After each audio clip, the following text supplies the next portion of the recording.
as always, is Taylor Salen and Kurt Hall. And tonight, I'm not wearing a hat because this movie does not even deserve to really even be talked about. But in case you didn't know, we're doing a horrible movie segment, and we're changing it up a little bit because we're not going to do it in our original format where we go down a list of movies. So tonight we're going to do, and I don't know how we're going to do it, but we're going to do an in-depth review of Birdemic, Shock and Terror. Oh my God. We all suffered the weekend for this one. So Taylor, I'm going to go ahead and let you take this away. All right, cool. I'm just gonna throw out a quick plot synopsis here. And then we'll start talking about what is probably the worst movie I have ever seen in my existence. So here we go. Birdemic, Shock and Terror came out in 2010. Here, synopsis reads as such. A platoon of eagles and vultures attacks the residents of a small town. Many people die. It's not known what caused the flying menace to attack. 2 people manage to fight back, but will they survive Birdemic? So, Birdemic starts in typical James Nguyen fashion, who both wrote and directed this movie. It begins in a car. So, Tommy, why don't you tell me about this opening scene? Okay, a lot of what I do when I watch a movie is I review, most scenes, I review the characters, and I review the runtime, and everything that goes into a movie, I pretty much review it for myself. So, if you want to avoid a runtime problem, probably what you shouldn't do is have a 3.5 opening minute scene of credits where there's this weird, infomercial music playing while you're driving a car down these winding roads. It's 3.5 minutes. And then finally, when the credits are done, you are granted with another 1:28 of more driving. So that's the first problem that arises with this film. Kurt, what were your impressions of the opening?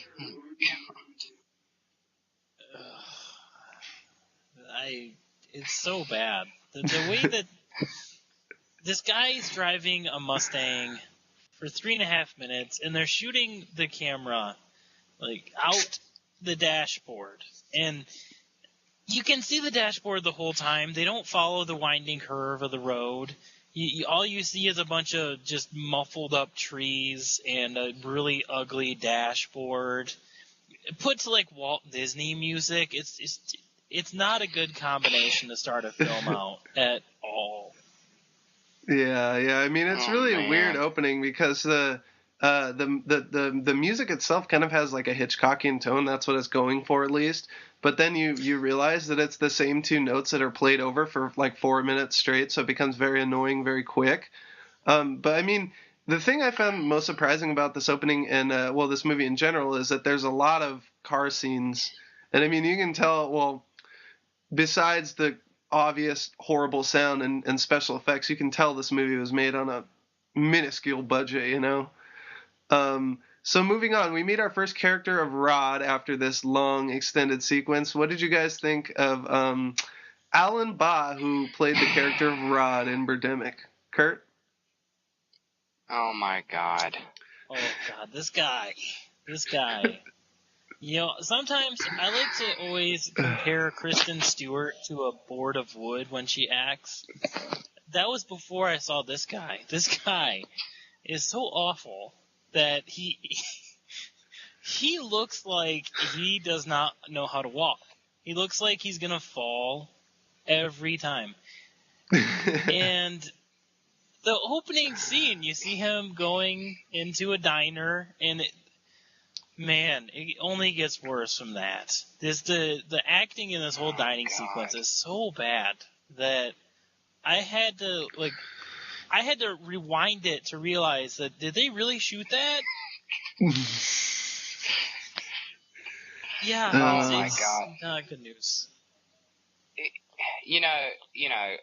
When he gets out of that car and he walks across the street, it feels like, even though the scene is only 15 seconds, it feels like it takes him 2.5 hours to walk across the street. And then when he gets to the sidewalk, to where he's headed to, wherever it is he's headed to. Like Kurt said, it looks like he is just going to fall over backwards. Like, he just cannot. It's like he's walking on stilts, except for the stilts are broken, and he's trying not to topple over, so he's trying to hold himself up and walk at the same time. And then when he gets into that diner, and he talks to that woman, the woman who's in charge of the diner, I guess. It looks like they shot that 15 times and then like cut every single second and then just pasted it all together and cut and just, oh my God, just a jumbled piece of garbage. Yeah. And then we meet our second character, who is the best actor the best performer in this movie. And saying she is the best performer in this movie is kind of like, it's kind of like talking about a turd. The hotter it gets, the more it stinks. So yeah, I have to agree. I don't even know. Yeah, the female lead in this, whose name is Natalie, is played by Whitney Moore. And I have to agree with you guys. Alan Baugh, I think I'm just going to start calling him 4x4 because that's what he reminds me of. So maybe we can just refer to him as 4x4 from here on out. But Whitney Moore, I thought, was definitely the highlight of the film as far as acting. Go ahead, Tommy. If there was a totem pole of sculpted penises, like, this dude would be at the top. Like I'm not even kidding, but... Continue on with whoever she is. So yeah, Natalie. So the characters meet, and of course they interact, and they, I guess, are high school friends. Which of course she doesn't remember him, so it kind of gave me the vibe like he was pretending to know her from high school just to get with her. But I digress. That's a tangent in itself. But so we move forward and we get to get a glimpse into the business life of our main character, Rod. So why don't you go ahead and talk about this scene, Tommy, where he makes his big sale. Okay, ladies and gentlemen of the audience who is watching this, if you are thinking about going into any type of sales or retail or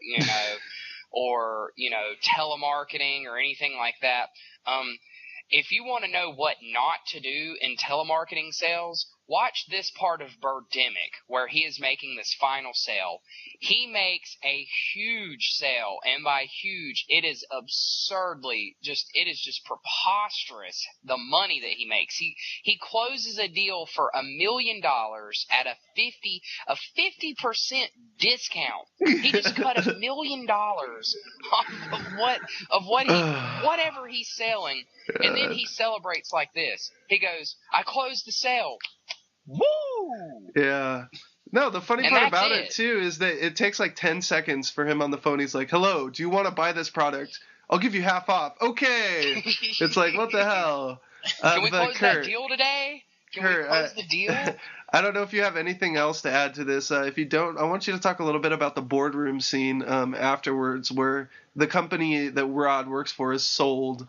And then Tommy, will go to you on that scene as well. Well, let's just say 4x4 has his finest moment in that sale scene. And, man, that boardroom scene, if you thought that the sale scene was bad, get ready for the boardroom scene, people. Like, they sell their business for $1 billion. I like how in this film they don't ever actually talk about real numbers. Like, someone just offers them $1 billion or $1 million. $1 billion even. $1 million.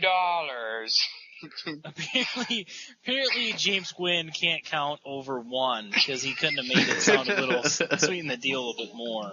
But I digress. This scene is cut so badly. Yeah. Got this great. Everyone's just like clapping in the room like this. Just clapping in the room like this. But they don't just show everyone clapping at the same time. No, that'd be too simple. Here's a better idea. How about we show each individual person clapping for at least 20 seconds?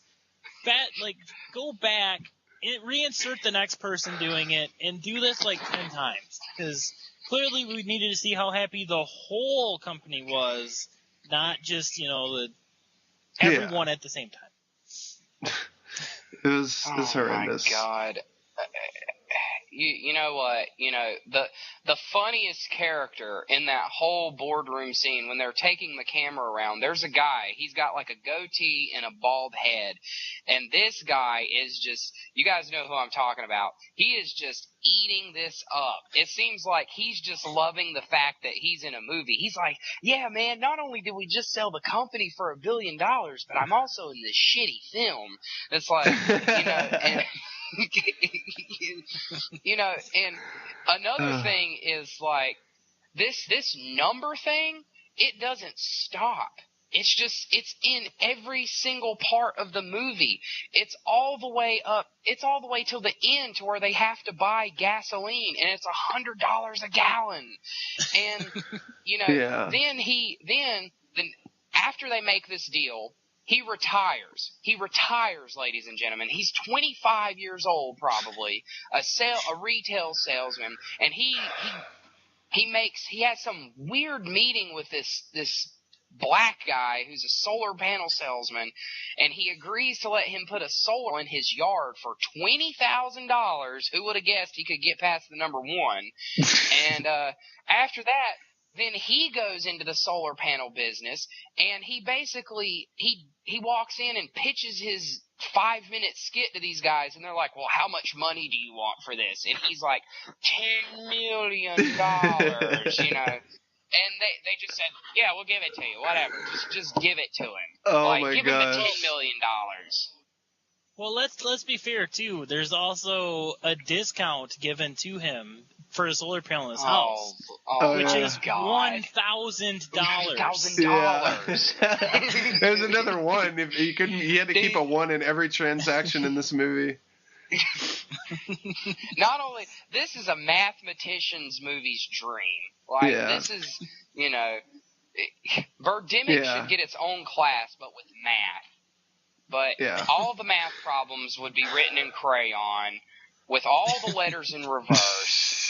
And it's just okay. I think the next scene. I mean, the next scenes are just horrible. Let's just move forward. Let's just acknowledge that there are no actual bird attacks until 45 minutes into this movie. Okay.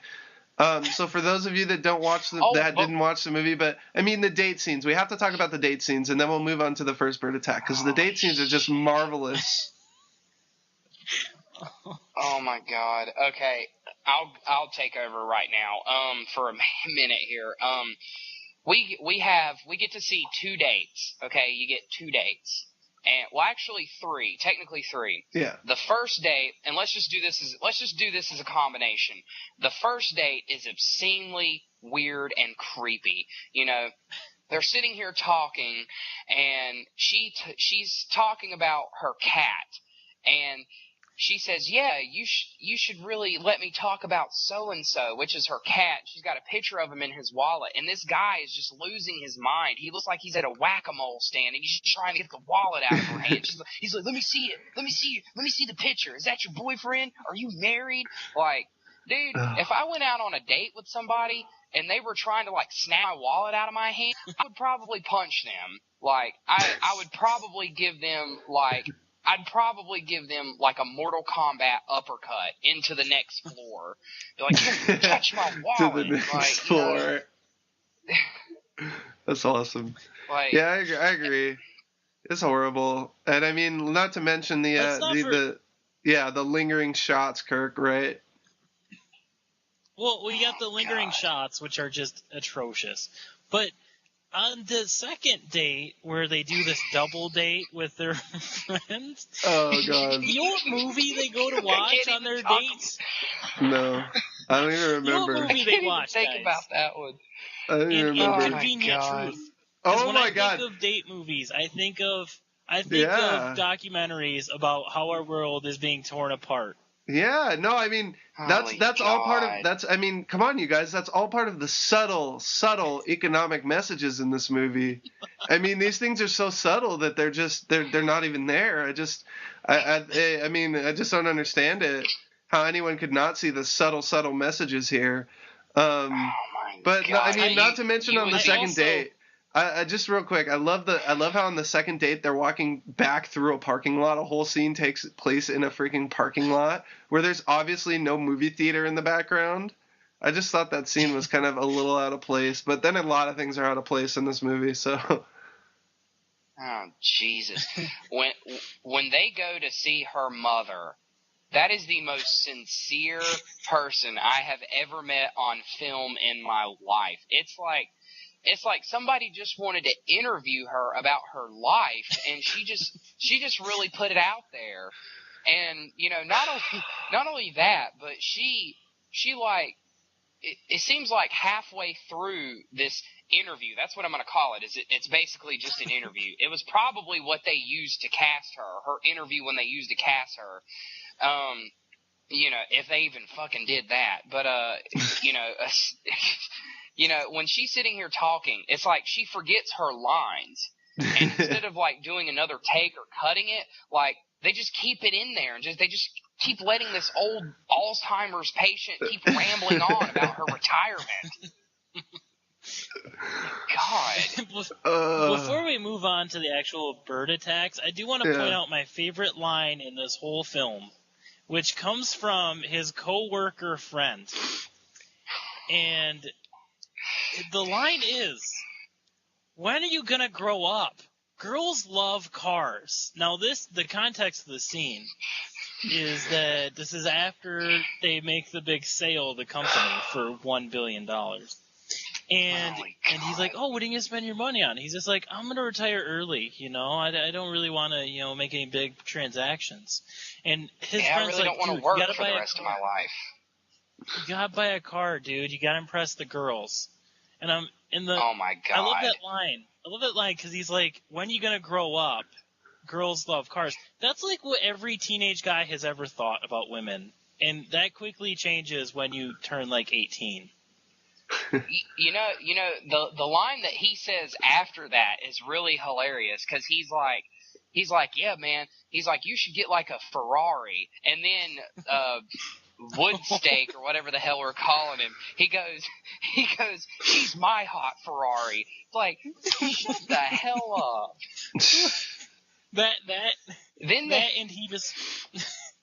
And he decides to tell him about his 100 miles per gallon hybrid Mustang. Hybrid. Yeah, I forgot about that one. 100 miles a gallon. This is like the king of over-exaggeration in movie.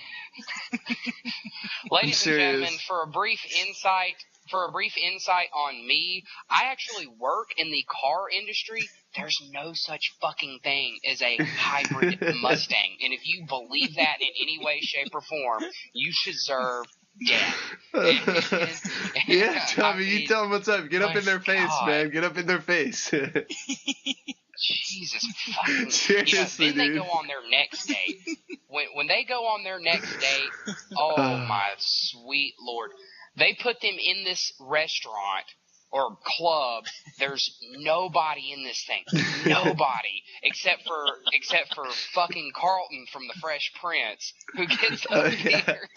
Oh yeah, let's talk about your favorite song, Tommy. Let's hanging out with my family, having myself a party. The lyric that repeats for another 4 minutes in the movie, while the 4x4 gets molested by Whitney or whatever her name is. It's horrible. Jesus, dude. It's seriously though, like he's not even trying and she's trying so hard. He's just standing there like with his arms out. And then she's like getting all down and shit, and it's just like the epitome of the acting in this movie. So funny. Dude, well, he looked like one of those real dolls from Lars and the Real Girl. That didn't even with Ryan Gosling. That's what he looked like. He was just, like he couldn't move unless he was on strings. Yeah. And I feel like we're not giving enough credence to how repetitive this song is. It's hanging out, hanging out, Oh my God. hanging out, hanging out, hanging out with my family, trying to have a party. And it's like he says that repeatedly. Oh, Kurt, At I love least, your like, 6 rendition. I times. love your rendition of hanging out with my family, having myself a party, because I think it's just one of those classics. Like, I mean, it's comparable for me to like the John Williams score. I mean, it's just gonna go down forever. As like you said, Tommy, if Birdemic survives the apocalypse, then at least people remember that humanity's contribution to music was hanging out with my family, having myself a party.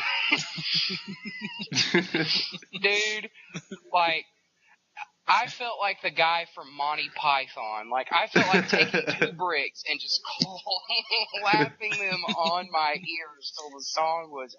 and you can tell he's not even singing that song. He's just mouthing words into a freaking microphone. I'm sorry. No, but see that he's happens like- a lot in the movie where people are mouthing stuff, but the actual dialogue, like they tried to ADR a bunch of the stuff because they got horrible sound. It's just like, Well, oh man. here's the problem. Here's the problem, okay?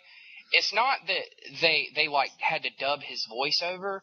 It's the fact that I sat there and read his lips and he wasn't singing that fucking song. He was singing something else. It was like they just wanted him to get up there and sing. It was like karaoke night, and he was the only guy there who wanted to do it. Because there was only 3 people in the whole fucking place.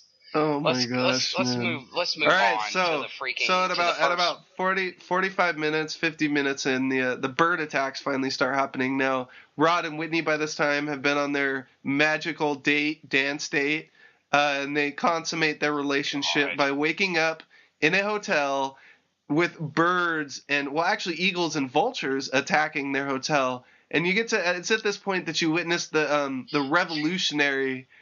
the unforgettable revolutionary special effects that occur in this movie, where birds don't even fly. They flap their wings in one spot, and the birds stay, and that's it. Oh my God! It was like somebody took a GIF of a bunch of birds flying, and just like copied and pasted like right in the film, and just took some generic bird sound from off of a relaxing tape to where you would put in before you go to sleep, and that was the bird sound, and it's just over and over. And you also meet 2 other characters. You meet some woman, I can't even remember her name, and you meet one of my favorite characters of the whole movie, Ramsey, the Iraqi war veteran who clearly bought his camouflage and his toy gun from the fucking thrift store. Like, oh my God. Did you guys, was it just me, or did you guys notice that the muzzle flash on the guns was CG, that they weren't really firing the guns? I thought it was pretty obvious. I don't know about you guys. Dude, it was like somebody took the Adam West POW sound and just took POW out of it and put it at the end of the gun. Like, sorry, Kurt, I interrupted. What were you going to say? Not only that, this guy, who's this Iraqi war veteran, is maybe, like 150 pounds and not imposing figure at all. At all. Like, there's no way I'm jumping in a car. Well, let's also talk about the scene where they finally meet these 2 people. Because when they meet these 2 people, they're like, oh, we don't have any weapons. Let's use these coat hangers to fight off these infectious birds. And then all of a sudden they go over to the guy's van, and he says an AK-47 just sitting out there like he's Bruce Willis in an action movie. And dude, and like the 2 main characters don't even question, like, oh, should I hang out with this guy who carries an AK-47 in his van? No, we're good. Let's just fight off the birds. Dude, my favorite part was when they're sitting here like swinging the coat hangers. The woman puts the key in the car, and like she can't turn it. Like, it's just her going like this. It's just, she's like dangling the keys in the freaking lock. Oh man, horrible. Let us not forget let us not forget the great dialogue that happens inside of the hotel with our two main characters, the block of wood and, Whitney.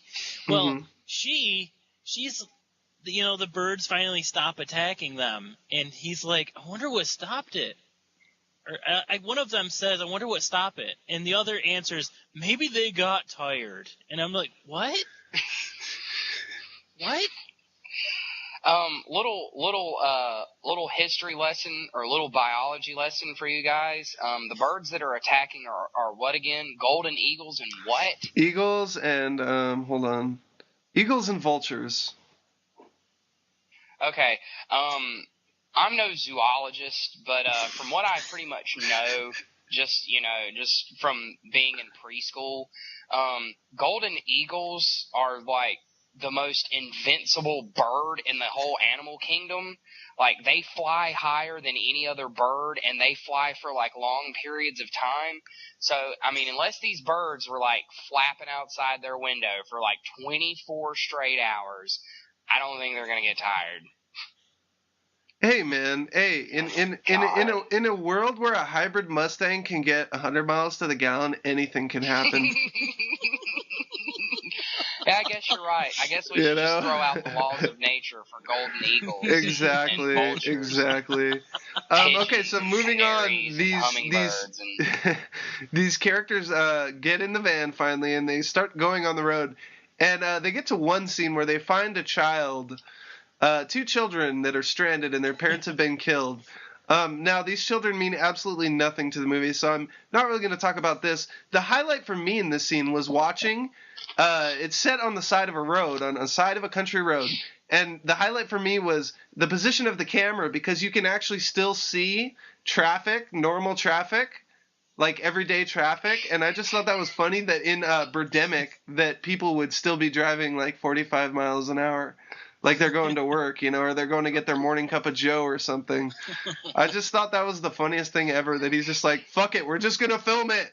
Just do it. It's just funny, man. Who cares anymore? Yeah. Who cares? We're just going to throw hybrid Mustangs. We got hybrid Mustangs. We sell our company for $1 billion. We make solar panels. We have golden eagles that fly for 10 minutes. The next, like, before you really go, technically we are moving on. The next thing that really happens is when they all stop to use the bathroom, and Ramsey's girlfriend gets killed by a bird that just comes and flutters in her face, and apparently that's enough. Yeah, I will say that I'm glad you pointed that scene out, because the one thing that like I said in the past, I always try to find something to like in a movie. And I guess Whitney Moore's performance is redeemable when compared to the shithole that is everything else in this movie. But I don't know if you guys agree, but didn't the gore effects seem fairly convincing despite everything else? I mean, the shot where you see the guy's eyes gouged out, I thought it was okay for a low budget movie. I mean, you'd expect something else. I don't know if you guys feel the same way, but I think that was definitely probably my favorite part of the movie, even though it made absolutely no sense in the context. Dude, there was nothing even frankly redeemable or likable about anything. Like, when they got to that makeup job, I couldn't appreciate anything that they even tried to do. Like, it crazy. God. I still think the best death scene in this film has to be when the hitchhiker, like, they stop to talk to the guy on the side of the road, and he's like, give me the gas. I only got $50. I'll give you $50 for the gas. Then he holds him up at gunpoint while offering them $50. But, like, then the guy, like, backs up behind the car, and all of a sudden one of the birds, out of a stroke of pure luck for the main character, comes out and slits the robber's throat and doesn't even bother to attack him. Like, oh, okay, that totally makes sense, guys. Hey, well, let's not pass up.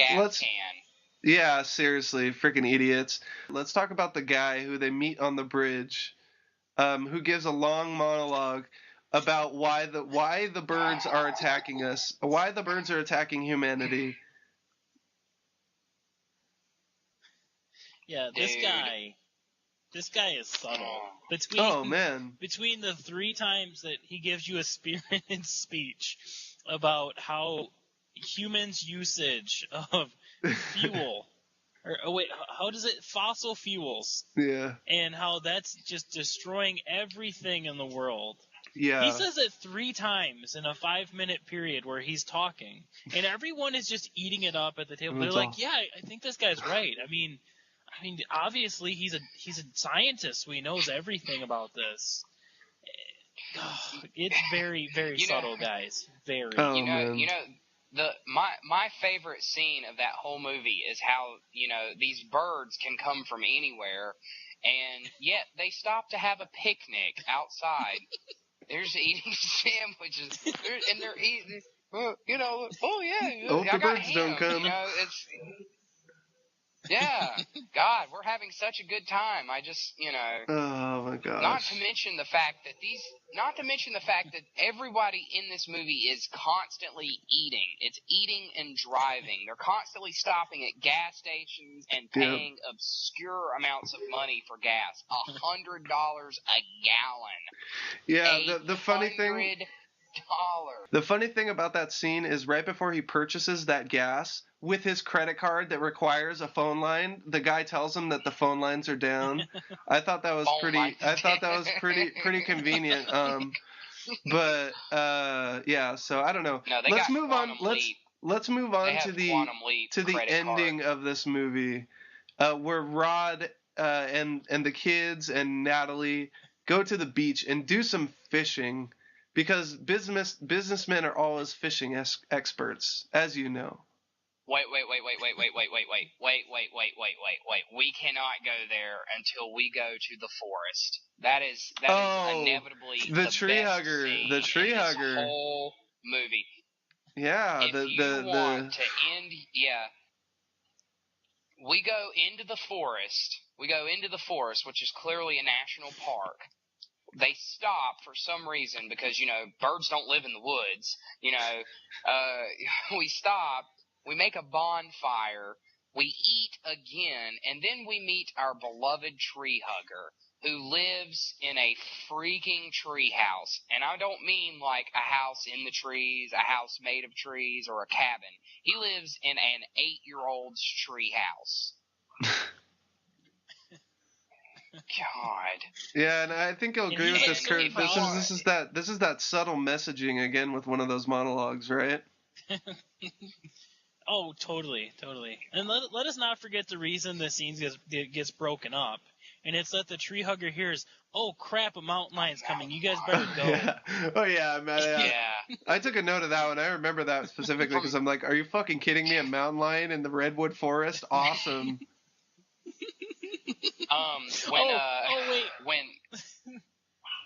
When I need to end my conversations from now on, I'm gonna be like, "Oh, I gotta go. I think I heard a mountain lion," and then I'm just gonna leave. It doesn't matter where I'm at. Like when my boss is telling me, like, "Tommy, I need you to go back in the back and do such and such," I'm gonna be like, "Oh, well, I gotta go. I think I hear a mountain lion," and I'm just gonna leave work, and he'll forgive me. Go ahead, Kurt. Well, let's not forget that great dialogue in the film where the tree hugger's like, "Look at all these trees that are dying. That poor redwood is dying over there," and he points at it, and it's just a shot of 6 random redwood trees that you can't figure out which one is actually dying. It's just pointing out that poor tree is dying. It's horrible. I was dying during this movie. That's my gosh, dude. Oh my God! Then they got lost in the forest, and then a fire starts. Oh and yes, it's the best CGI fire. Oh my God, best fire I've ever seen. It put real fire to shame. That's how nice it looked. Dude, who needs backdraft when you have Birdemic? I mean, the fire effects in Birdemic are just amazing. Dude, backdraft can go backdraft itself. Like, Birdemic is where the fire shots are at, okay? They should have had Dawkins Into the Fire playing in the background. Like, that's what they should have done. Yeah, I'm pretty sure the studios are working on a backdraft remake directed by James Wynn. Dude, I wish I had a bell. That'd be a bell moment. Ding, ding, ding, winner.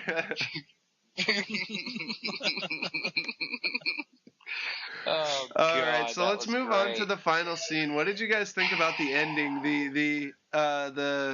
The amazing ending to this film that ends exactly as it begins, with a 3-minute shot of birds just flapping their wings and going nowhere, with the happy new family standing on the beach.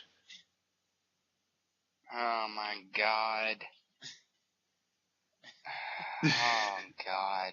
I'm really done. But at this point, like, my brain had rotted. Like, my brain was mush. I had like drool coming out. I was just like, nothing worked anymore. Oh my God. What a climactic scene to this great modern masterpiece, you know? What just Well, let's stand I like here how for Go ahead. I like how at the end they don't ever explain why the birds are flying away. They just fly away for some reason. Like, somehow the whole environment is fixed, and the birds all of a sudden, hey, let's go back on the jet stream and get out of here. No, you know why? Because these characters learned their lessons through the subtle monologues in this movie. They're changed characters. You can't tell this. I mean, come on. It's just like, gosh. It taught you a Disney story. This was a Disney story right here. If you learn your lesson, all the problems will fix itself, you know? God. Just, this scene was like 10 minutes long, and it just continues on as the end credits roll. And, you know, it's just them standing here. It's just, you know, they look like a fucking fence just standing there, just... Yeah. Peering off into the great wild blue, you know, looking at the birds just fly away. Like, it's trying to pull a Hitchcock. It's trying to pull a Hitchcock like it did at the Birds, and have kind of a ending in that sense. But I don't even know. What are your guys' final thoughts on this movie? Let's wrap this one up, because I'm getting a headache now myself. Kurt, we'll go to you, and then Tommy. And give a rating when you're done. If you already didn't know what it was, if it wasn't too obvious. Oh, God. Go ahead, Kurt.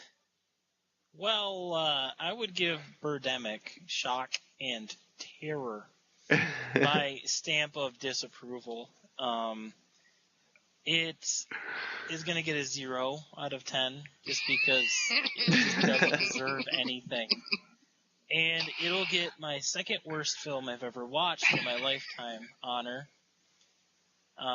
My worst film I'm probably going to try to talk you guys into watching just because I feel like you have to do it. It's worthy.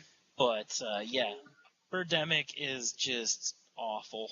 Just out of curiosity, what is that film? It is this very small vampire film titled Bloods versus Wolves, and both of those have a Z on the end. Yeah. That sounds like a cinematic masterpiece. I saw that at the rental store, and some little kid rented that movie. Some little 8-year-old kid got that out of the video store. I do, but boy, do I feel bad for him. That is the next James Wynn right there. Oh God! Well, that was before James Wynn, so. Gosh, Tommy, okay. What are your closing thoughts on this? There's not really too many thoughts one can have after Birdemic. It's like a slice of life, you know. It represents everything that life stands for. If you're a rich billionaire who can fix everything with solar panels and hybrid Mustangs and calling women hot Ferraris, you know, it's just. So what you're saying is this is really an allegory, an in-depth allegory for the American dream, correct? No, what I'm saying is this is a turd in a bowl that just will not flush. I know. And I'm just will not get a 0 from in honor of James Wynn's incredible math skills. I'm going to give Birdemic a -1 million. That's what I'm going to give Birdemic. I'm not going to give it a 0. I'm going to give it I'm going to give it a negative 1 million. And the next movie that I'm going to recommend that we watch, we kind of all came together in agreement with this one. The next movie I'm going to say that we try and watch after Kurt's, or maybe even let Taylor pick the next one, is the cinematic just masterpiece, the one that just will really put Birdemic, it'll put Birdemic in the Hall of Fame, movie Hall of Fame. You know, it'll shoot up the ratings, is Manos, The Hands of Fate. And, you know, for those of you who don't know about Manos, The Hands of Fate, well, we will be informing you soon about Bloods and Wolves, or Bloods and Gangs, or Bloods and Birds, or whatever it's called.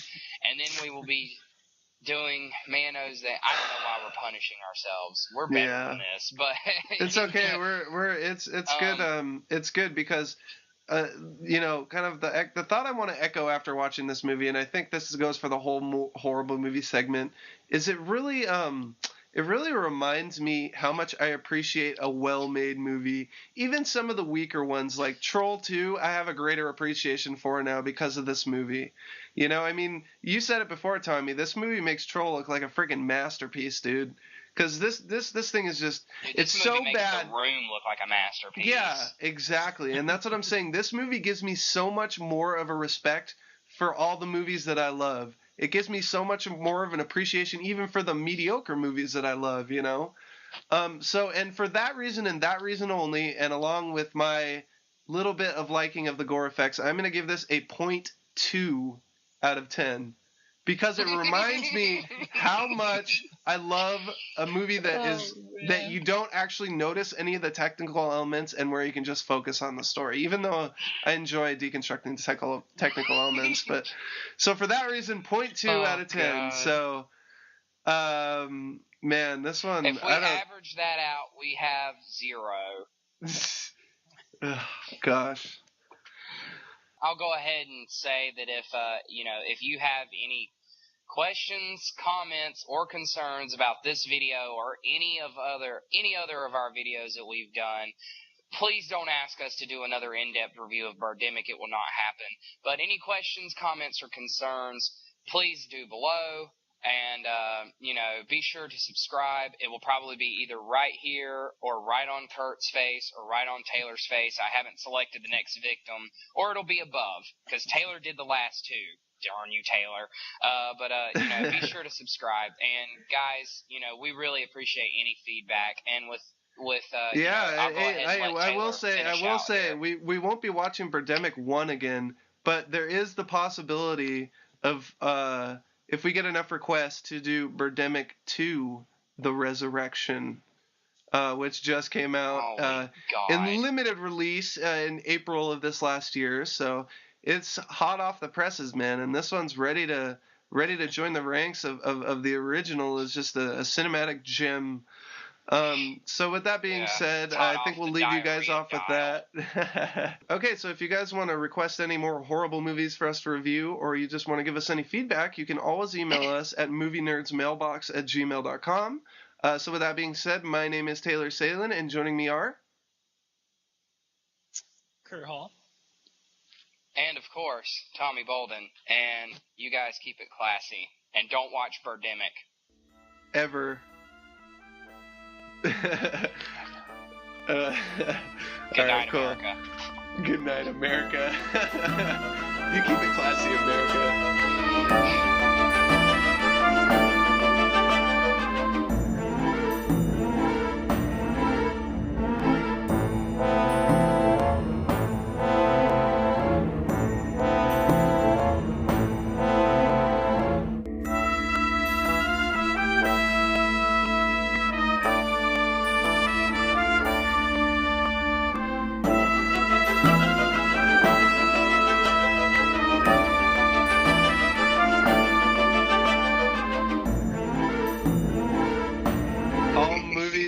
Movies after the apocalypse will be modeled after Birdemic.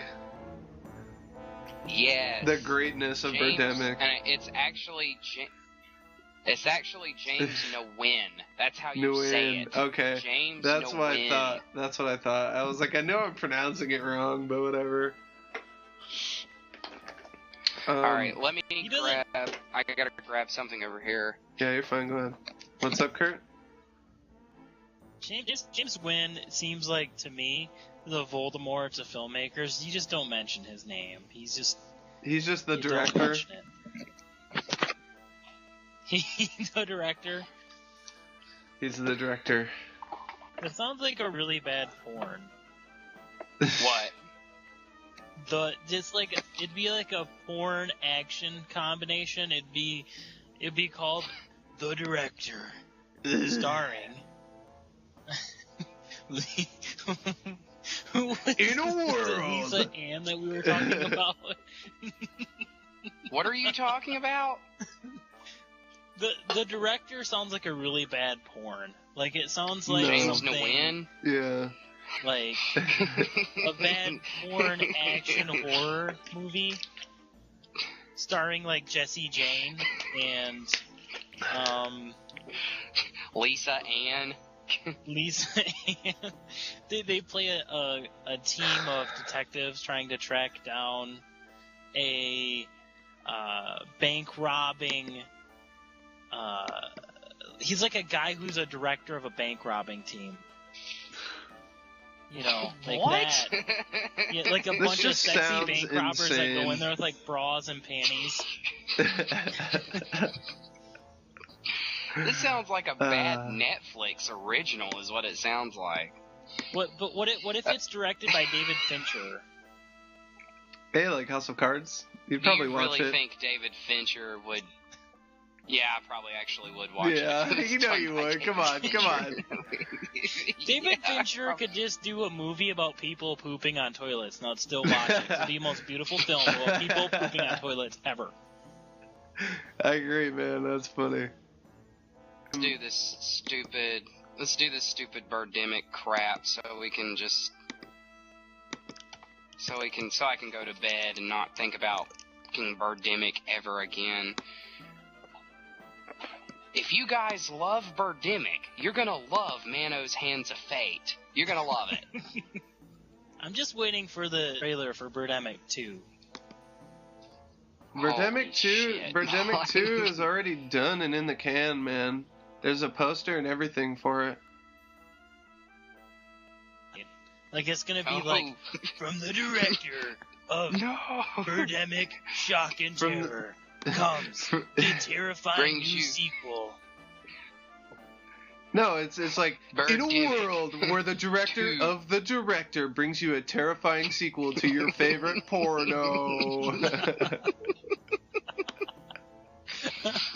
In a world where birds are terribly jiffed onto a screen and somehow have acid that squirts from their mouths, comes another movie about even shittier jiffed birds on a screen. I guess this one Brought takes place to in you by Hollywood. the guy who's This one- 75%, about 75% of his fucking movie is driven in a fucking car, a hybrid Mustang. James Okay. Nguyen brings you Birdemic 2. The Alright, crap go. finally hits the fan. Oh my god. The coat hanger hits the fan. Holy crap.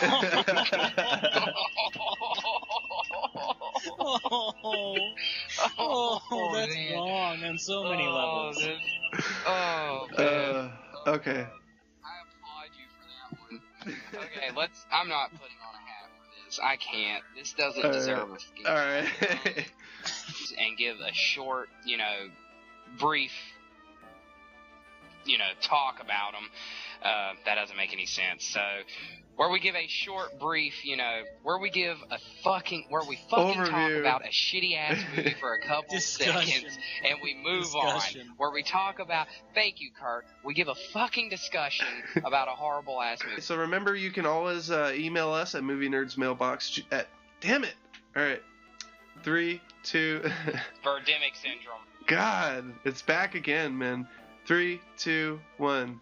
Alright, so if you guys want to contact us and request any more horrible movies, or if you have any feedback for us, you can always email us at Motherfucker! Sorry, I'm getting mad now. I'm getting mad. Birdemic is giving me a headache. Birdemic. Yeah. Shock and terror. No, we all gonna do this, the outro. It's like this on the screen. Okay. That's what they should have done. Just held it up to a flashlight, and James Wynn should have just done this the whole time. Oh, God. All right. 3, 2, 1.